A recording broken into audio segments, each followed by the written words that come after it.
American Sniper 3 marks the return of modern warfare's most legendary sharpshooter in a fictional but thrilling continuation of the Chris Kyle legacy. Directed by a new visionary team, the film presents an emotionally packed, action-heavy tribute to military valor, brotherhood, and the silent trauma soldiers carry home. While not based on real events, American Sniper 3 channels the spirit of service, blending drama with pulse-pounding action. Set in the aftermath of America's shifting military strategies in the Middle East, the movie follows Jake Kyle, the son of the late Chris Kyle, who finds himself torn between living in his father's shadow and carving his own path through the U.S. Navy SEALs. As the war changes its shape, from dusty deserts to cyber warfare and secret hostage rescues, Jake's mission will push him beyond human limits. The movie opens with a cinematic homage to Chris Kyle, portrayed through old footage, flashbacks, and Jake Kyle, played by Scott Eastwood, narrating his father's journey.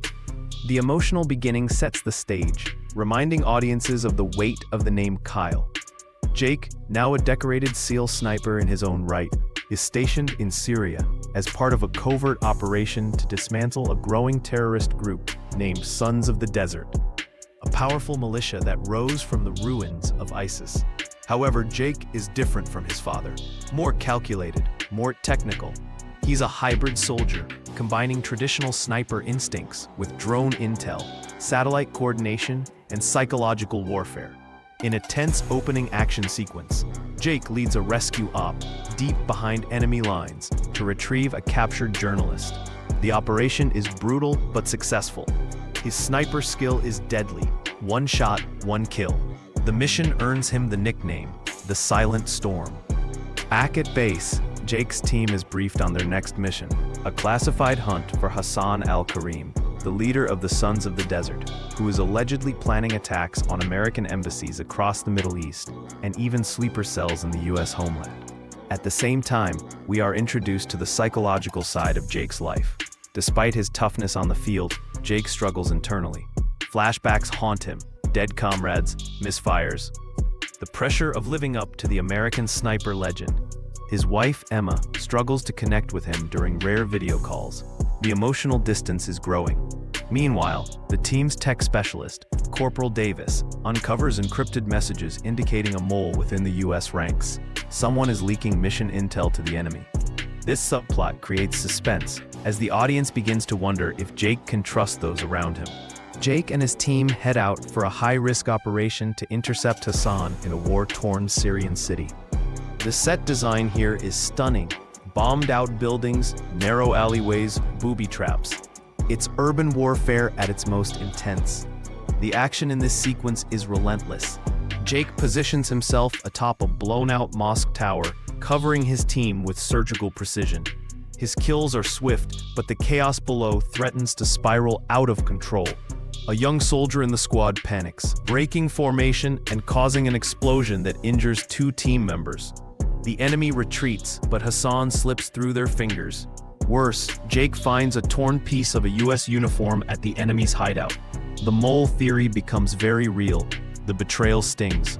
Jake begins to investigate quietly, doubting everyone. His spotter, his commanding officer, even Davis. The stress builds. He confides only in Sergeant Ramirez, an old friend from training days, who seems to be the only one he can trust. They discover that Hassan's forces are using American supply routes and insider knowledge to plan an attack on Camp Stryker, a U.S. base. They have just 48 hours to act. At this point, the film transitions into a race-against-time thriller. Jake proposes a dangerous plan: lure Hassan out by leaking false coordinates through the suspected mole and setting up a sniper kill zone. It's risky.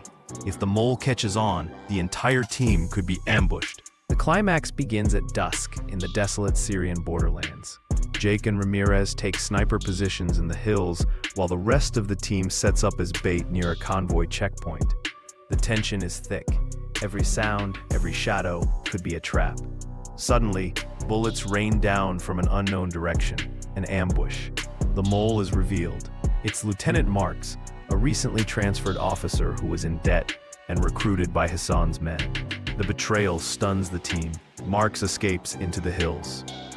As chaos unfolds, Hassan finally appears in a secured armored vehicle convoy.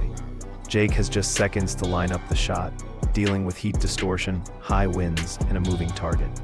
In a stunning slow-motion sequence, Jake fires a shot over a mile away.